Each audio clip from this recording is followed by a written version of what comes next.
بسم اللہ الرحمن الرحیم ایاک نعبد و ایاک نستعین۔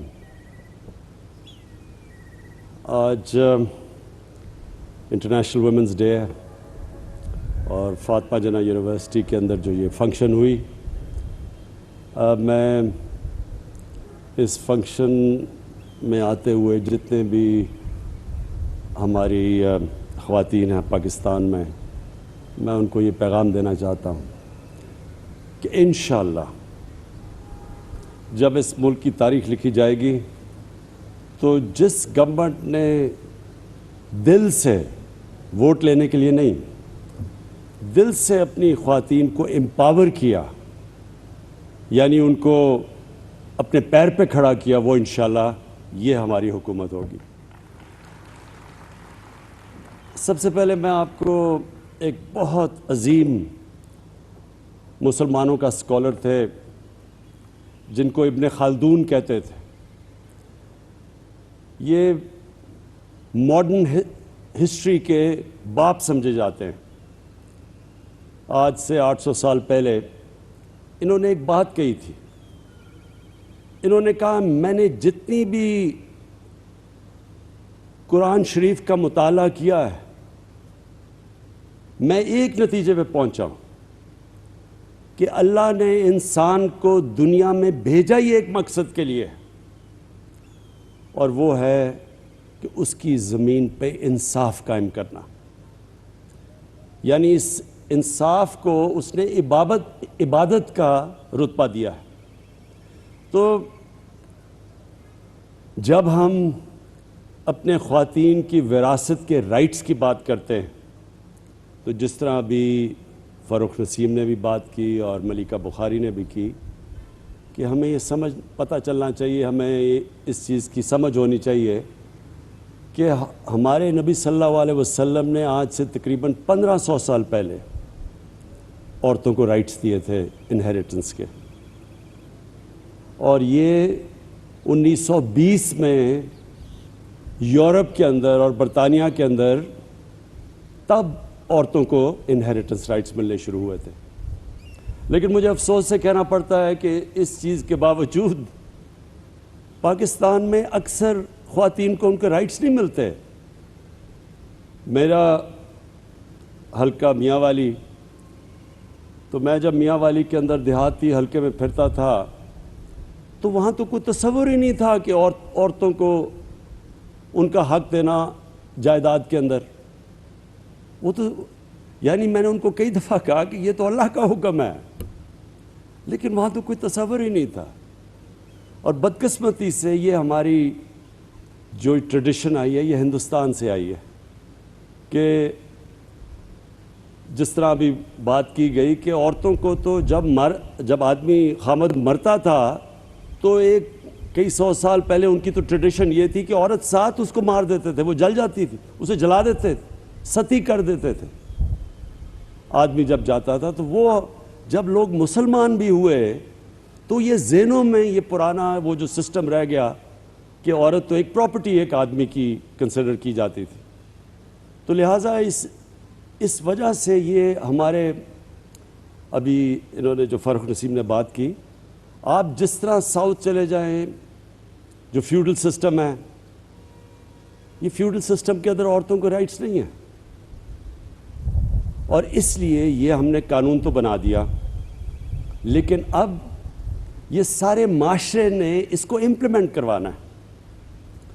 اس کے اندر ایڈمنسٹریشن کا بھی کام ہے، اس کے اندر ہماری خواتین کا آپ سب نے شعور پیدا کرنا ہے۔ آپ پڑھی لکھی ہیں، آپ کے اوپر زیادہ ذمہ داری ہے کہ آپ شعور پیدا کریں کہ یہ اب قانون اجازت دیتا ہے ہمیں انفورس کرنے کے لیے۔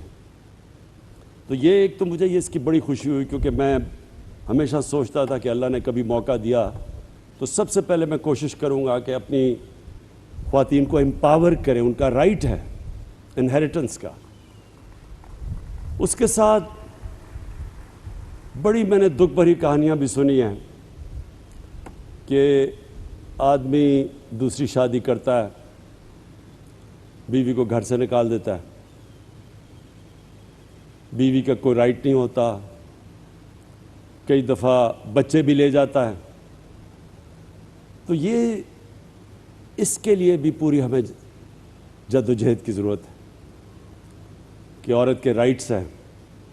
ڈیورس کے اندر عورت کو رائٹ دینا پڑتا ہے, اس کے حقوق ہیں, اور اس کے لیے بھی ہمیں انشاءاللہ جیسے جیسے شعور بڑھتا جائے گا یہ بھی ہم انفورس کریں گے.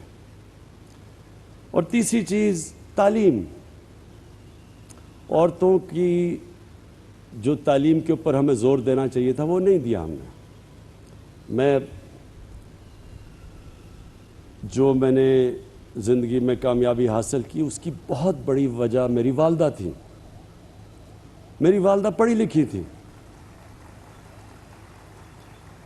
اور ایک تو میری والدہ کو ان کے باپ نے ان کو وراثت میں حقوق دیے, ان کو پراپرٹی ملی. دوسرا کیونکہ ان کو پڑھایا ہوا تھا, پڑھی لکھی تھی, تو مجھے کھیلوں کا بڑا شوق تھا, سپورٹس کا بچپن سے شوق تھا. تو اگر وہ مجھے ہوم ورک نہ کرواتی میں نے کبھی پڑھنا نہیں تھا, کیونکہ عموماً جو سپورٹس مین ہوتے ہیں وہ پڑھتے نہیں ہیں, کیونکہ ایک آپ کو اوپر پہنچنے کے لیے آپ میں جنون ہوتا ہے. تو وہ جنون جب آپ کو ایک چیز سے ہو جاتا ہے تو ایک ہیومن مائنڈ جو ہوتا ہے وہ دوسری چیزوں پہ کانسنٹریٹ نہیں کرتا. تو وہ میری والدہ کو آج بھی میں کریڈٹ دیتا ہوں کہ وہ زبردستی جو مجھے ہوم ورک کرواتی تھی, اور وہ کیونکہ وہ پڑھی لکھی تھی. تو یہ جو اللہ نے مجھے کامیابی دی اس میں بہت بڑا میری والدہ کا ہاتھ تھا. تو میں اب سوچتا ہوں کہ وہ گھر, اور وہ اتنے زیادہ گھر ہیں جدھر والدہ پڑھی لکھی نہیں ہے, وہ بچوں کو بہت بڑی ڈس ایڈوانٹیج ہے. اس لیے ہم نے اپنے احساس پروگرام میں, پہلے تو میں یہ آپ کو بتاؤں کہ احساس پروگرام 98% جو پیسہ ہم ڈسٹریبیوٹ کرتے ہیں, جو اب تک تقریباً 500 ارب روپیہ ڈسٹریبیوٹ کر چکے ہیں, وہ عورتوں کے تھرو کرتے ہیں. 98% احساس کا پیسہ خواتین کے ذریعے ہم بانٹتے ہیں. اور دوسری چیز جو ہم سٹائپنڈز دیتے ہیں, ہم جو بچے اسکولوں کے اندر نہیں پڑھ رہے, لڑکے اور لڑکیاں اسکولوں سے باہر ہیں, ہم زیادہ پیسہ دیتے ہیں. جو سٹائپنڈ ہے کہ اگر آپ اپنی بچی کو پڑھائیں گے تو ماں باپ کو ہم پیسے دیتے ہیں کہ اپنی بچیوں کو اسکول میں ڈالیں. اور پھر سے اس کی وجہ یہ ہے کہ جب ایک ماں پڑھی لکھی ہوتی ہے وہ سارا گھر اٹھا دیتی ہے. میرے میاں والی میں جب میں کیمپین کرتا تھا تو وہاں ہمارا ایک عیسیٰ خیل کی تحصیل ہے, وہ بالکل کونے پہ ہے. تو وہاں نہ کوئی ٹیچرز جاتے تھے پنجاب سے, اور نہ ہی وہاں کوئی نرسز ملتی تھیں. اس کا نتیجہ کیا ہوا کہ وہاں لڑکیوں کے اسکول کے اندر ہمیں استانیہ نہیں ملتی تھی, ہمارے ہاسپٹل میں نرسز نہیں ملتی تھی, کیونکہ وہاں بچیاں پڑھتی نہیں تھیں, کیونکہ اسکول خالی پڑے تھے. تو وہ بھی میں نے ہمیشہ یہ سوچا کہ جب تک ہم اپنی بچیوں کو نہیں پڑھائیں گے یہ ملک آگے نہیں بڑھ سکتا. تو اس لیے ہم نے اسکالرشپس کے اندر, اور جو ہماری جو اوور آل اسکالرشپس ہیں 40% لڑکوں کے لیے ہیں, 60% لڑکیوں کے لیے.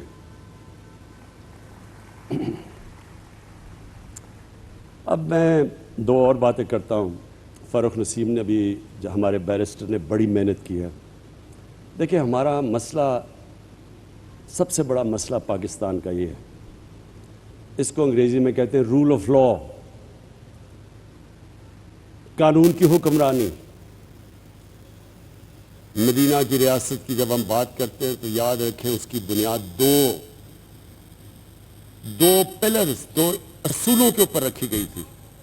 میں اس لیے چاہتا ہوں کہ آپ کو یہ پتہ ہونا چاہیے, آپ اس ملک کے شہری ہیں جو اسلام کے نام پہ بنا تھا. باقی کوئی ملک دنیا میں اسلام کے نام پہ نہیں بنا. ایران میں ایرانی تھے اور عرب تھے اور مصری تھے, لیکن پاکستان اسلام کے نام پہ بنا تھا. اور یہ اس لیے بنا تھا کہ علامہ اقبال کی بڑی خواب تھی, کیا ہم دنیا میں ایک مثال بنائیں گے کہ وہ اصل اسلام کیا تھا، جس کی وجہ سے وہ جو اصول طے کیے گئے تھے مدینہ کی ریاست میں، وہ دنیا کی انہوں نے امامت کی، تاریخ کا حصہ ہے، اس لیے یہ ملک بنا تھا۔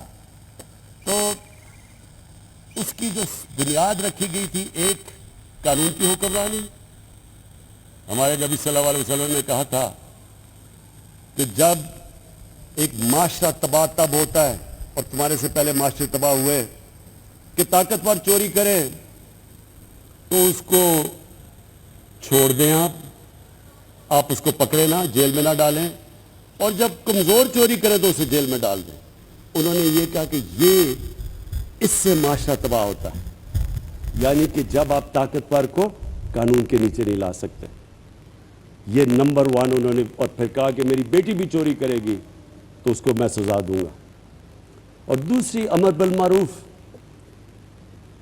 قرآن کی آیت ہے کہ میں نے تمہیں سب سے عظیم قوم بنایا، اللہ کی سب سے عظیم قوم، دنیا کی امامت کرنے کے لیے۔ اور پھر کہا تم اچھائی کے ساتھ کھڑے ہوتے ہو، اچھائی کے لیے جہاد کرتے ہو، اور برائی یا بدی کو اس کے خلاف ہوتے ہو، اس کے خلاف جہاد کرتے ہو، یعنی اچھے برے کی آپ تمیز کرتے ہیں۔ یہ 2 اصول تھے۔ تو جو قانون کی حکمرانی ہے وہ اس لیے مشکل ہمارے ملک میں، سب سے بڑی جہاد ہم لڑ رہے ہیں، کیونکہ یہاں طاقتور قانون کے نیچے نہیں آنا چاہتا، وہ NRO مانگتا ہے، وہ بلیک میل کرتا ہے کہ اگر آپ نے میری چوری معاف نہ کی، مجھے نہ کیا، تو میں آپ کی گورنمنٹ گرا دوں گا۔ یہ ہے یہاں ملک کا المیہ بنا ہوا۔ اور جنرل مشرف جیسا ملٹری ڈکٹیٹر نے بھی گھٹنے ٹیک کے NRO دے دیے۔ لیکن آپ کے سامنے جو آدمی کھڑا ہے وہ NRO تو نہیں دینے لگا، لیکن وہ یہ آپ کو آج کہہ دے کہ وہ جب تک زندہ ہے ان کو NRO نہیں دے گا، جہاد لڑے گا ان کے اگینسٹ، کیونکہ اس میں میرے ملک کی بہتری ہے۔ میرے نبی کا فرمان ہے کہ جب تک آپ طاقتور کو قانون کے نیچے نہیں لے کے آتے، آپ کا معاشرہ تباہی سے نہیں بچ سکتا۔ آج دنیا اٹھا کے دیکھ لیں، سارے غریب ملک، جس ملک میں غربت ہے وہاں طاقتور چوری کر کے بچ جاتا ہے، کمزور صرف جیل میں جاتا ہے، قانون کی بالادستی نہیں ہے۔ ساری دنیا میں دیکھ لیں، سارے غریب ملک وسائل سے بھرے ہوئے ہیں، لیکن کیونکہ صرف چور کمزور جیل میں جاتا ہے، کیونکہ طاقتور چور تو زیادہ چوری کرتا ہے۔ طاقتور چور تو بڑے بڑے لندن میں محلات خرید سکتا ہے، وہ چھوٹا چور تو بھینس چوری کرے گا، موٹر سائیکل چوری کرے گا، وہ تو کتنا نقصان پہنچا سکتا ہے۔ اس لیے ساری دنیا کے اندر آپ چلے جائیں تو غریب ملکوں کی غربت کی وجہ وسائل کی کمی نہیں ہے، وہ طاقتور ڈاکو دندناتا پھرتا ہے۔ اور یہ جو ہم ایکسیپٹ کر جاتے ہیں اپنے معاشرے کے اندر، وہ لوگ جو جرم کرتے ہیں، جو کرپشن کرتے ہیں، ہم ان کو برا نہیں سمجھتے۔ ہم اگر ان کو ایکسیپٹ کر جاتا ہے، معاشرہ اور کرپشن کو ایکسیپٹ کر جاتا ہے، تو یہ سب سے پہلے یاد رکھیں کہ وہ معاشرے کا تباہی کی اس لیے بنیاد بنتی ہے کہ محنت کیوں کوئی کرے۔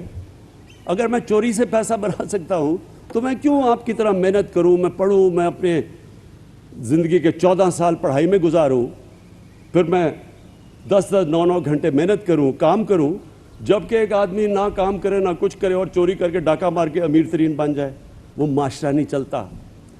اس لیے امریکہ کے اندر وہ کہتے ہیں چوروں کو کہ you can run but you cannot hide ہائیڈ۔ اس لیے چائنا کے اندر، جو چائنا عروج پہ گیا ہے، انہوں نے 450 وزیروں کو 6-7 سالوں میں جیلوں میں ڈالا ہے، اس لیے وہ اوپر گیا۔ تو انشاءاللہ یہ جو ہماری جنگ ہے، یہ ہماری حقوق کی جنگ ہے، عورتوں کے حقوق کی جنگ ہے، جو کمزور طبقہ ہے اس کی حقوق کی جنگ ہے۔ یہ ہیومن رائٹس کی جب آپ بات کرتے ہیں، یہ سارے کمزور طبقے کی آپ بات کرتے ہیں۔ کئی دفعہ آپ یہ تصور کرتے ہیں جی صرف عورتوں کو حقوق، میں دیکھتا ہوں کہ صرف عورتوں کے حقوق کی بات کرتے ہیں، تو تصور کریں نا، ایک غریب گھر ہے، وہ بچے کے کوئی حقوق نہیں ہیں، آدمی کے کوئی حقوق نہیں ہے، لیکن عورت کو حقوق مل جائیں گے.